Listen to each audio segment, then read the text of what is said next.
I've always said, or always believed, that what's here on Oak Island is not just temporal wealth, that there's something other than that here. And, is it ancient knowledge? Is it the Shakespearean folios? I mean, I don't know, but what is bookbinding material doing at those depths in the money? The greatest discoveries in history rarely happen the way anyone expects. They happen in a single, unexpected moment, when one detail everyone else overlooked suddenly changes everything. For more than 2 centuries, Oak Island has guarded its secrets. Thousands of excavations, millions of pounds spent, and countless theories have all led to dead ends. Yet after dedicating nearly 20 years of his life to solving the mystery, Rick Lagina was about to stumble upon something that no drilling program, no advanced technology, and no carefully planned excavation had revealed. It wasn't during a major dig. It wasn't while searching the money pit. It wasn't even part of the day's investigation. On what seemed like an ordinary afternoon, Rick wandered into a forgotten section of the island. Then he noticed something impossible, a strange shadow in the ground that didn't match the surrounding landscape. One closer look turned into a discovery that could rewrite everything researchers thought they knew about Oak Island. Hidden beneath the surface appeared to be the entrance to a secret tunnel, one that may have remained untouched for centuries. If what Rick found is connected to the legendary treasure system, this could become one of the most important moments in Oak Island history. Stay with us until the end, because we're breaking down every detail of this astonishing discovery, the evidence behind it, and what it could mean for the island's greatest mystery. And if you love mysteries, hidden history, and unbelievable discoveries, subscribe now. You won't want to miss what comes next. For the first time in more than 2 centuries of searching, Oak Island was about to reveal a story that nobody saw coming. Rick Lagina didn't arrive on Oak Island as a treasure hunter chasing headlines. He came as a believer, pursuing a question that had followed him almost his entire life. When he was just 11 years old, a magazine article about the mysterious money pit found its way into his hands in Michigan. Most readers would have forgotten it within days. Rick never did. The mystery stayed with him, returning year after year, quietly shaping the way he looked at the unknown. As he grew older, that childhood curiosity became something much deeper. Rick wasn't interested in wild theories or convenient legends. He believed that some mysteries deserved serious investigation, and that the only way to separate fact from fiction was to follow the evidence wherever it led. While others dismissed Oak Island as another impossible treasure story, Rick refused to stop asking one simple question: is it real or isn't it? When the opportunity finally arrived to investigate the island for real, everything fell into place.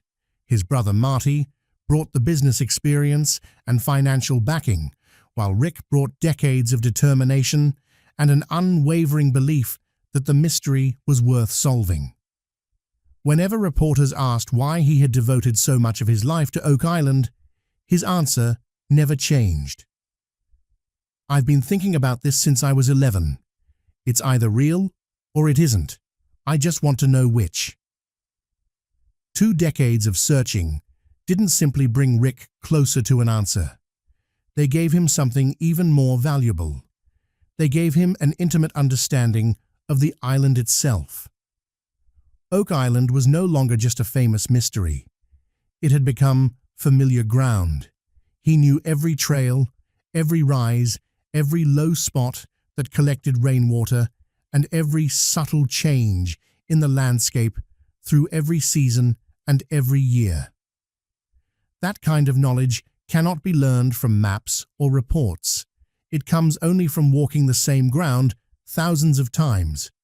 Over 20 years, Rick's mind built a detailed picture of how the island was supposed to look, how the terrain behaved, and what belonged there. Most people assume that spending 20 years chasing the same mystery leads to obsession or exhaustion. In reality, something very different happens. Long-term investigation sharpens perception. The more familiar you become with a place, the easier it is to recognize the smallest inconsistency. Experienced detectives notice clues others ignore. Geologists spot formations that seem completely ordinary to everyone else. Naturalists can identify a single unusual tree in an entire forest because they know exactly what normal looks like. Rick had reached that level with Oak Island.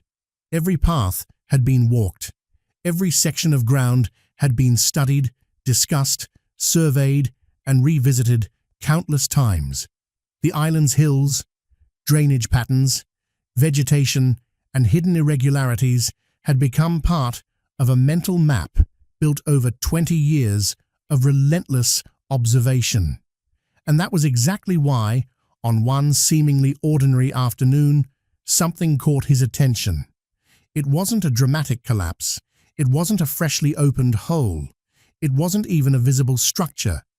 It was something far more subtle, a single shadow, in a place where no shadow should have existed. That tiny detail would stop Rick in his tracks and set in motion one of the most intriguing discoveries of the entire Oak Island investigation, a pattern recognition event, the nervous system flagging a deviation from an established background, the 20-year accumulation of knowledge about what this island normally looks like, producing a clear signal when something presented as not normal. Rick had been waiting for that signal for 20 years without knowing what form it would take. It took the form of a shadow that fell wrong on a late afternoon in October, on a section of ground he had walked past hundreds of times in a part of the island that investigation focus had always treated as secondary to the primary excavation zone. The opening Rick didn't call anyone immediately.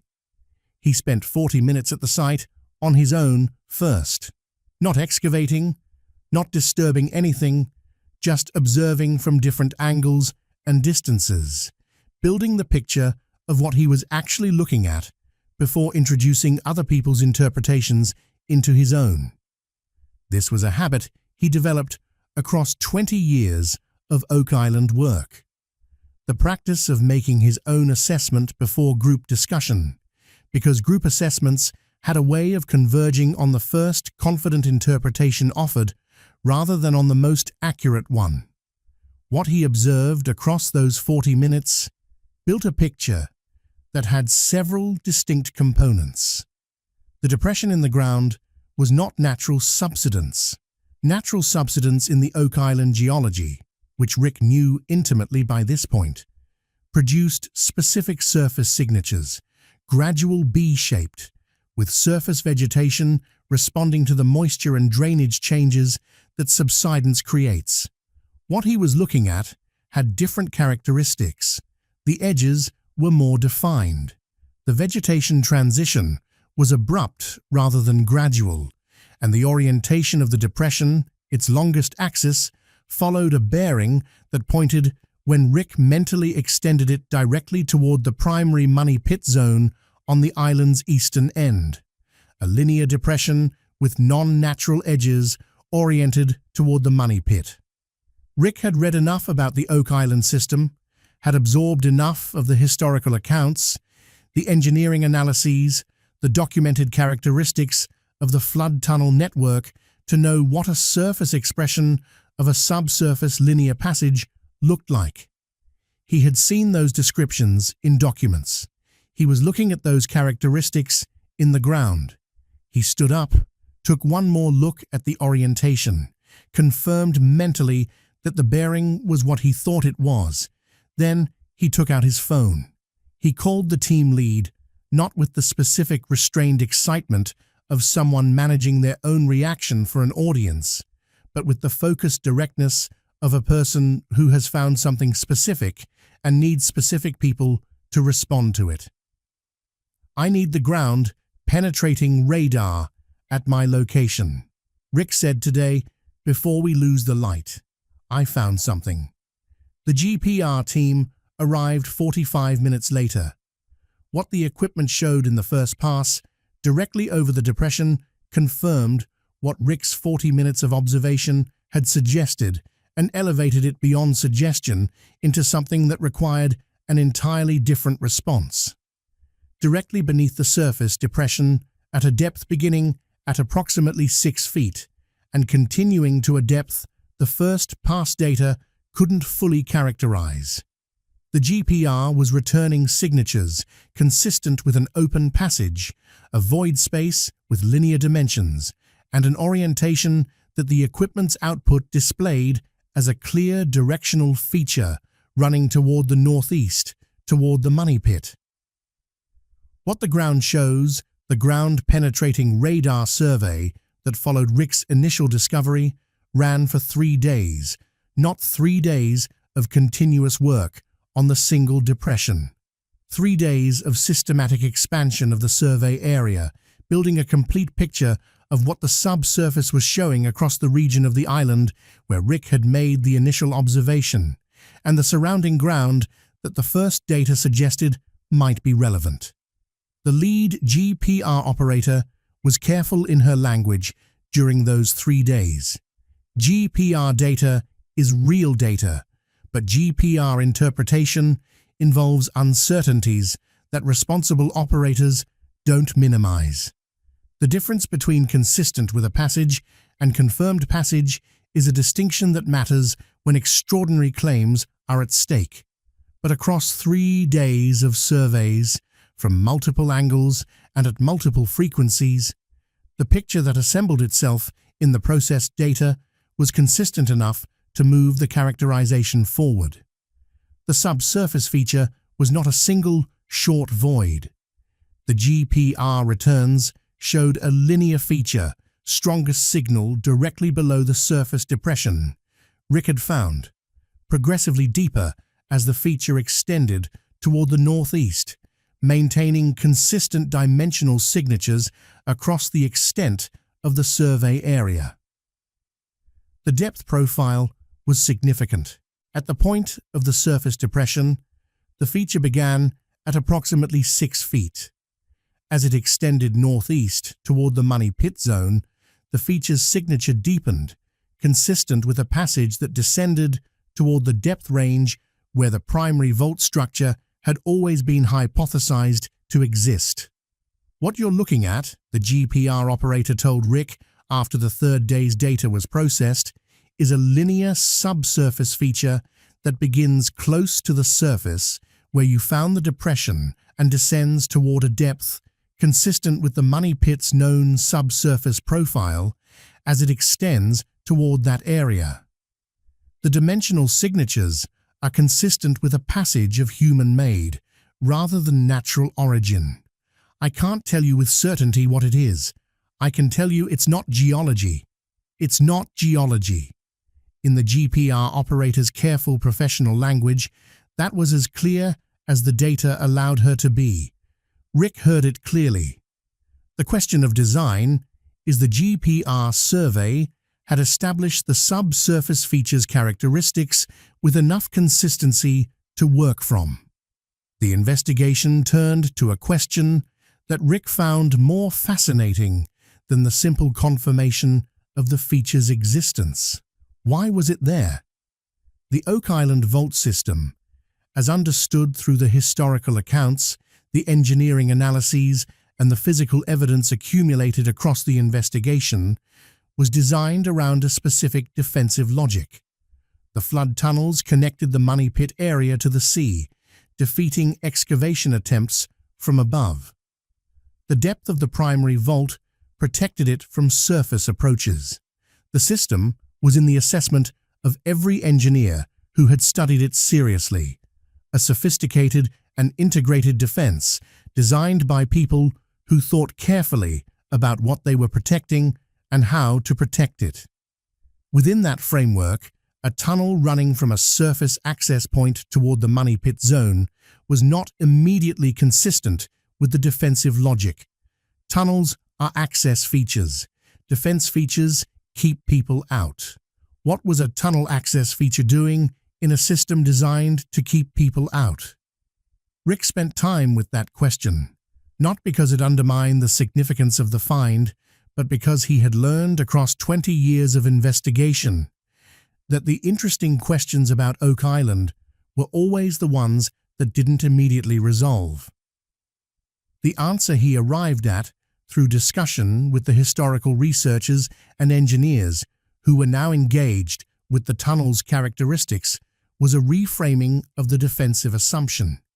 The vault system wasn't only designed to keep intruders out, it was designed to allow authorized access. Whoever built the system needed to be able to get back in. The flood tunnels and the depth and the engineering sophistication of the Money Pit area were defenses against unauthorized access. But a functioning secure deposit also needs a route that authorized parties can use. The tunnel Rick had found might be that route. Not a vulnerability in the system, not an overlooked oversight by builders who had otherwise engineered brilliantly. A feature, a designed access passage that the authorized parties could use while the flood defenses blocked everyone else. Think about what they built, Rick explained during a team discussion of the tunnel's significance. A deposit they intended to retrieve at some point. That's the assumption the whole system runs on. They needed to be able to get in without triggering their own flood defenses.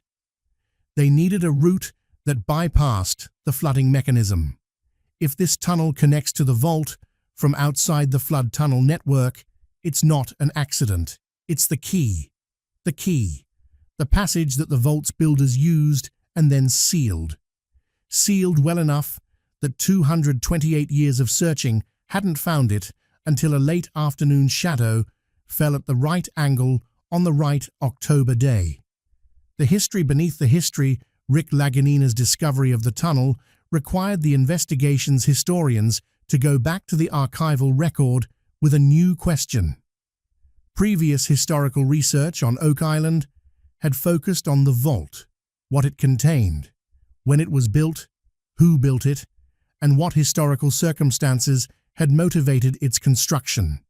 The access question, how authorized parties got in and out, had been acknowledged theoretically but never developed specifically because the physical evidence for an access passage had never been available to develop against. Now it was available, and the historians who went back to the archival record, looking specifically for references to access routes rather than to the vault itself, found something that had been in the record all along without being recognized as significant. A letter held in a private correspondence collection in London that the investigation's archival team had accessed years earlier but not exhaustively analyzed, contained a passing reference to the approach from the western portion in the context of a broader discussion that was clearly the western portion, not the Money Pit, which was on the island's eastern end. The western portion, which was where Rick had found the surface depression. The letter dated from the 1790s. It was not specific enough to confirm the tunnel independently. It was a reference in a private letter, not an engineering document, but it was consistent with the existence of an access passage approaching the vault system from the western side of the island, consistent with the feature Rick had found, consistent with the orientation and the depth profile the GPR survey had documented. One letter was suggestive, not confirmatory, but in the specific evidentiary context of an active investigation that had just found a physical feature consistent with what the letter described. The correspondence between the archival reference and the physical evidence was the kind of convergence that serious historical investigation treated as significant. We had this letter in the archive and didn't know what it was referring to. One historian noted, "Now we might." The approach from the western portion, if that's what we think it is, was in the record the whole time. We just didn't have the physical evidence to know which part of the record to take seriously. This was Rick reflected a near-perfect expression of how Oak Island consistently worked what 20 years prepared. Rick Lagina found the tunnel on an unplanned afternoon walk in October. That framing, luck, accident, the right light at the right moment contains something true, but misses something more important. The walk was unplanned. The discovery was not accidental. What Rick brought to that walk, the 20 years of accumulated pattern recognition, the complete internalized model of the island's normal surface presentation that made the shadow's wrongness immediately detectable. The decades of immersion in the investigation's historical and physical evidence that allowed him to recognize the orientation of a linear depression as significant within 40 minutes of observation. None of that was luck. He found it because he was the specific person who had built the specific capability to find it. Walking in a specific place at a specific time of day when the light conditions made it visible. Remove any of those elements and the tunnel doesn't get found that day. A different person, without the pattern recognition model built from 20 years of the same ground, might have walked past the same shadow without stopping. The same person at a different time of day, when the light didn't produce the specific shadow angle, might have walked past without the anomaly presenting itself to his peripheral attention. The same person, without the 20 years of historical context, might have crouched at the depression and not understood what the orientation was telling him. "I've been asked whether it was luck," Rick said in the first interview he gave after the discovery became public. In the end, Rick Lagina didn't believe he was simply lucky. The afternoon walk may have been unplanned, but the 20 years that led to it were anything but. Every step, every survey, and every unanswered question had prepared him for that single moment. If the newly discovered tunnel is truly the original access route built by Oak Island's mysterious engineers, it could completely change the investigation. For more than 228 years, explorers have tried to break through the island's defenses. But what if the builders never intended anyone to force their way in? What if they left a hidden entrance all along? As Rick told the team, "We've been attacking the fortress walls for 228 years. There might be a door. The tunnel must still be carefully examined, documented, and preserved before anyone can enter.